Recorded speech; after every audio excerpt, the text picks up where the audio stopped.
Waalaikumsalam warahmatullahi wabarakatuh. Selamat pagi anak-anak. Pagi, Bu. Baik, sebelum kita mulai pembelajaran pada hari ini, silakan kalian cek laci kalian masing-masing apakah ada sampah atau tidak. Jika ada sampah, silakan buang terlebih dahulu. Ibu kasih waktu 5 menit untuk membuang sampah.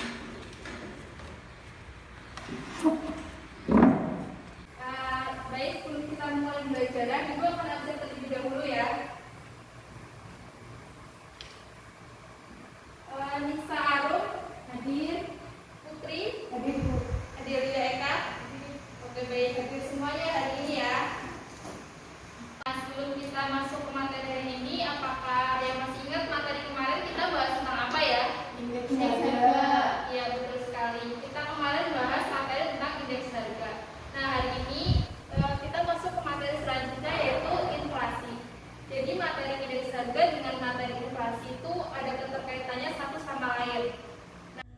Nah, sebelum Ibu menjelaskan materi tentang inflasi, mari kita menyimak ulasan video materi tentang inflasi berikut ini. Nah, sekarang kita masuk ke materi inflasi. Apa sih inflasi itu? Apa yang kamu ketahui tentang inflasi? Inflasi yaitu suatu proses meningkatnya harga barang secara umum dan terus-menerus, dan proses menurunnya nilai mata uang secara kontinu. Sekarang kita masuk ke jenis-jenis inflasi. Pertama, berdasarkan asalnya, yaitu inflasi yang berasal dari dalam negeri. Contohnya seperti defisit anggaran belanja, mencetak uang baru, dan bahan pokok menjadi mahal. Selanjutnya, inflasi yang berasal dari luar negeri. Contohnya seperti naiknya harga barang impor, naiknya biaya produksi barang di luar negeri, dan kenaikan tarif barang impor. Yang kedua, jenis inflasi berdasarkan cakupan pengaruh terhadap harga. Pertama, inflasi tertutup, yaitu naiknya harga barang tertentu. Yang kedua, inflasi terbuka, yaitu naiknya harga barang secara umum. Dan ketiga, yaitu inflasi tidak terkendali. Nah, ketiga, jenis inflasi berdasarkan tingkat keparahannya. Pertama, inflasi ringan, yaitu kurang dari 10% per tahun. Yang kedua, inflasi sedang 10-30% per tahun. Ketiga, inflasi berat 30-100% per tahun. Dan yang terakhir, hiperinflasi, yaitu lebih dari 100% per tahun. Yang keempat, jenis inflasi berdasarkan penyebabnya. Pertama, demand pull inflation, yaitu kelebihan permintaan barang atau jasa. Yang kedua, cost push inflation, yaitu kenaikan biaya produksi. Nah, sekarang kita masuk ke penyebab inflasi. Pertama, jumlah uang yang beredar. Banyaknya jumlah uang yang beredar akan menyebabkan inflasi. Yang kedua, administration prices, yaitu harga barang dan jasa tertentu yang tingkat harganya ditentukan secara sepihak oleh pemerintah, seperti BBM dan listrik. Yang ketiga, supply shock, suatu peristiwa yang terjadi tiba-tiba dan dapat menyebabkan perubahan harga dari suatu komoditas atau jasa, seperti kekeringan, kenaikan minyak bumi. Nah, sekarang kita menghitung laju inflasi, yaitu indeks harga konsumen periode T dikurangi indeks harga konsumen periode 1 tahun sebelumnya dibagi tahun sekarang. Nah, sekarang kita masuk ke dampak inflasi. Yang pertama, bagi negara, yaitu berkurangnya investasi di suatu negara, kenaikan suku bunga, kegagalan pelaksanaan pembangunan, kurangnya neraca pembayaran, menurunnya tingkat kehidupan dan kesejahteraan masyarakat. Yang kedua, bagi masyarakat. Masyarakat yang memiliki pendapatan tetap, inflasi sangat merugikannya. Orang yang meminjam uang ke bank, inflasi sangat menguntungkan. Produsen, inflasi dapat menguntungkan apabila pendapatan yang diperoleh lebih tinggi daripada biaya produksi. Nah, cara mengendalikan inflasi. Yang pertama, kebijakan moneter, yaitu kebijakan yang berasal dari bank sentral dalam mengatur jumlah uang yang beredar melalui instrumen-instrumen moneter yang dimiliki bank sentral. Yang kedua, kebijakan fiskal, yaitu kebijakan yang berasal dari pemerintah yang mempengaruhi perekonomian melalui perubahan pengeluaran dan penerimaan pemerintah. Yang ketiga, kebijakan lainnya. Kebijakan selain kebijakan moneter dan kebijakan fiskal seperti peningkatan produksi, kebijakan upah, dan pengawasan harga. Sekian dari saya, semoga bermanfaat. Terima kasih, salam hangat Tati Nur Hidayah. Nah, sebelum Ibu menjelaskan apa itu inflasi, sekarang Ibu akan memberikan pertanyaan terlebih dahulu. Kalian bisa jawab semampu kalian, salah tidak apa-apa. Coba kalian cermati 10 tahun yang lalu. 10 tahun yang lalu berarti tahun 2011. Harga barang tahun 2011 apakah sama dengan harga barang tahun ini? Tidak. Jawabannya tidak ya. Jadi harga barang tahun 2011 mungkin lebih murah dibandingkan harga barang tahun ini. Seiring perkembangan zaman, seiring berjalannya waktu, harga barang itu akan naik.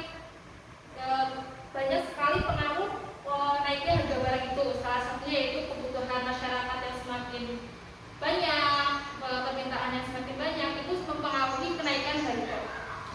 Nah, yang kedua, apakah kenaikan harga itu hanya terjadi pada satu barang atau berbagai macam barang? Berbagai macam barang. Nah, ya jawabannya tidak terjadi hanya pada satu barang saja. Jadi banyak sekali barang-barang yang mengalami kenaikan harga. Contohnya seperti BBM, beras, daging, dan masih banyak lagi. Dan yang ketiga, apakah kenaikan harga itu bersifat sementara atau secara terus-menerus? Ya, betul sekali. Jadi kenaikan harga itu terjadi secara terus-menerus. Misalnya harga BBM naik Rp2.000, itu tidak akan turun kembali ke harga yang semula. Jadi kenaikan itu akan terjadi secara terus-menerus. Tidak mungkin harga itu akan turun kembali ke harga yang semula. Nah, dari pertanyaan-pertanyaan yang Ibu berikan tadi, bisa kita simpulkan pengertian dari inflasi. Coba kalian sebutkan pengertian inflasi itu apa? Salah nggak apa-apa? Ya, ada yang bisa jawab? Kenaikan harga.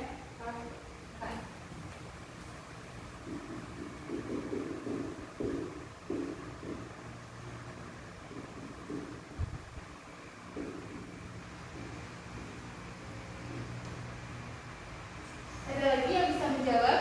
Berbagai jenis barang. Oh ya, betul sekali. Jadi kenaikan inflasi itu terjadi berbagai jenis barang, atau bisa kita tulis secara umum. Ya, siapa lagi yang bisa jawab? Ya, secara terus-menerus. Ya, betul sekali.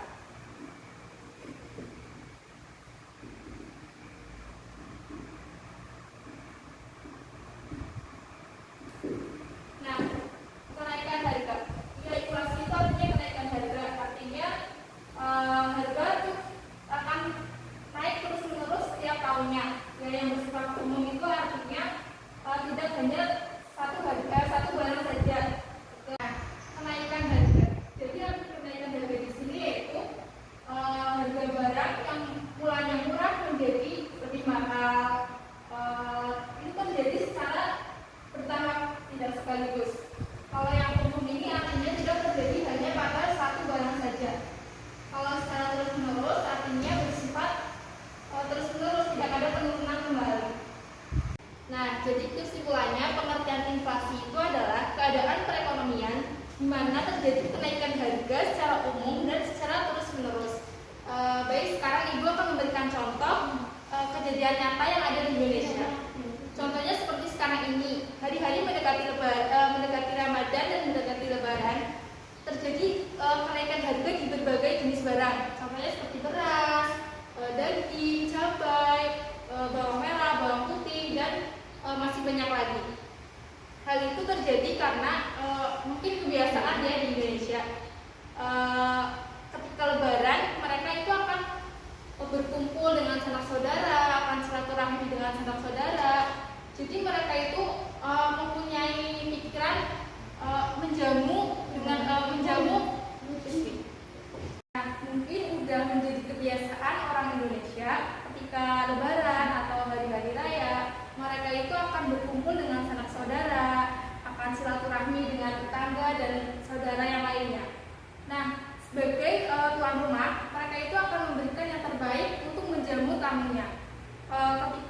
ingin gaji yang terbaik, maka mereka akan meningkatkan konsumsi mereka seperti berbelanja daging, berbelanja sayuran dan sebagainya. Nah, meningkatnya konsumsi itu menyebabkan permintaan juga naik. Nah, di sini karena permintaan naik, maka menjadi sebuah peluang untuk penjual menaikkan harga dagangannya. Jadi itu termasuk nah, jadi kejadian tersebut itu dengan penjual menaikkan harga barang yang dijualnya itu termasuk salah satu pengertian inflasi, yaitu kenaikan harga. Nah, yang kedua, kenaikan harga tersebut itu tidak terjadi hanya pada satu barang saja. Jadi ada cabai, daging, beras dan sebagainya itu mengalami kenaikan harga. Itu juga termasuk pengertian inflasi. Poin kedua yaitu bersifat umum. Nah, jadi poin pertama dan poin kedua itu sudah memenuhi kejadian yang ada di Indonesia tersebut. Nah, sekarang yang ketiga, secara terus menerus kenaikan harga barang, harga cabai, harga beras, bawang merah, bawang putih itu hanya bersifat sementara. Jadi ketika Lebaran sudah lewat, mungkin 1 minggu atau bahkan 1 bulan, harga tersebut itu akan kembali normal. Nah, itu tidak termasuk ke dalam poin yang ketiga, yaitu terjadi secara terus menerus. Nah, peristiwa tersebut tidak termasuk ke dalam pengertian inflasi. Nah, udah jelas ya pengertian inflasi dan contoh inflasi. Sekarang kita masuk ke jenis-jenis inflasi. Jenis inflasi itu ada 3.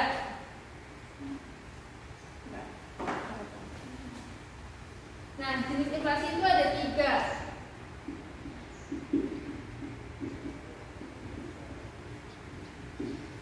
Yang pertama, inflasi berdasarkan sumbernya.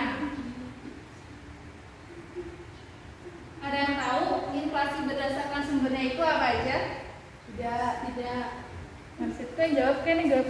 Inflasi dalam negeri sama inflasi luar negeri. Iya, betul sekali. Yang pertama itu inflasi luar negeri. Dan yang kedua dalam negeri. Nah, jenis inflasi yang kedua yaitu berdasarkan tingkat keparahannya.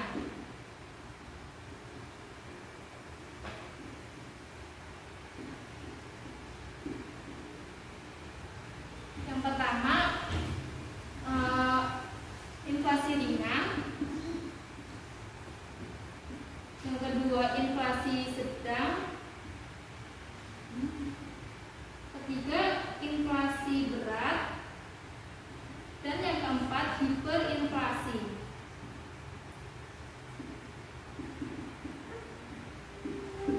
Ada yang tahu berapa persentase masing-masing dari inflasi keempat ini? Enggak.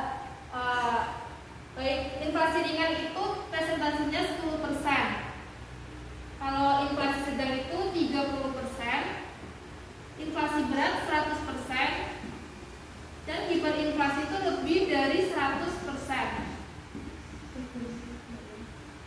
Nah, jenis inflasi yang ketiga yaitu inflasi berdasarkan yang ketiga itu jenis inflasi berdasarkan penyebabnya.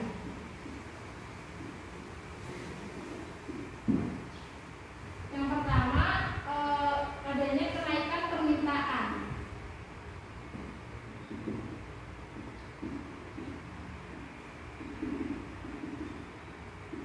Dan yang kedua adanya kenaikan harga.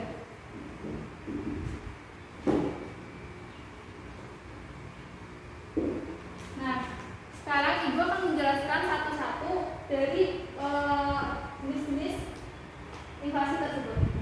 Yang pertama yaitu inflasi luar negeri. Jadi inflasi luar negeri itu seperti contohnya suatu negara yang mengalami inflasi sangat berpengaruh dengan negara lain ketika mereka itu menjalin hubungan internasional.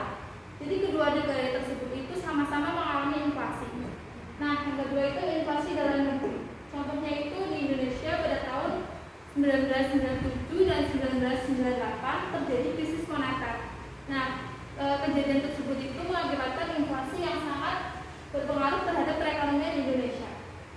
Sekarang tingkat keparahannya itu inflasi ringan, 10%.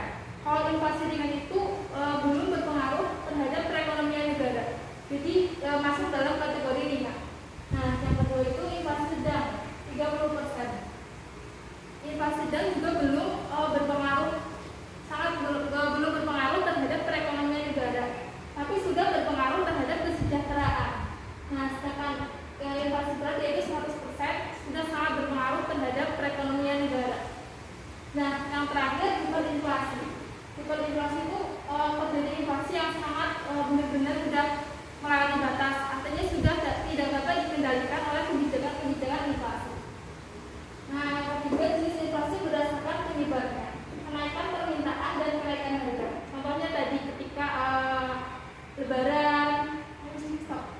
Jadi inflasi ini juga ada perhitungannya, yaitu menggunakan rumus Y sama dengan indeks harga konsumen tahun sekarang dikurangi indeks harga N-1 per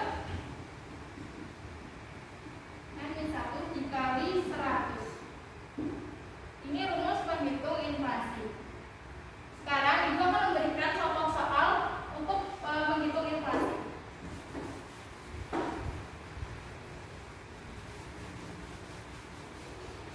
Nah, contoh soalnya yaitu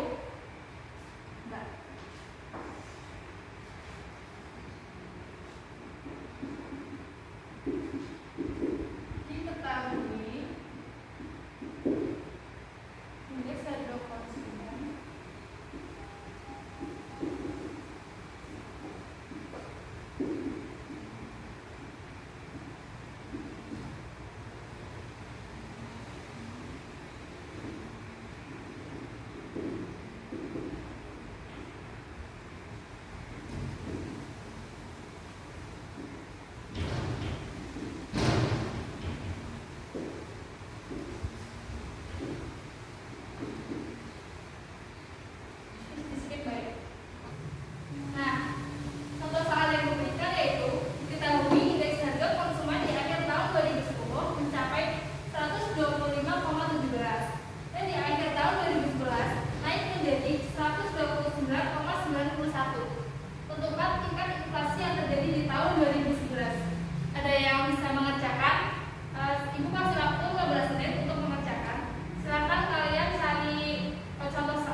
dan cara mengatasi inflasi. Ada yang ingin ditanyakan?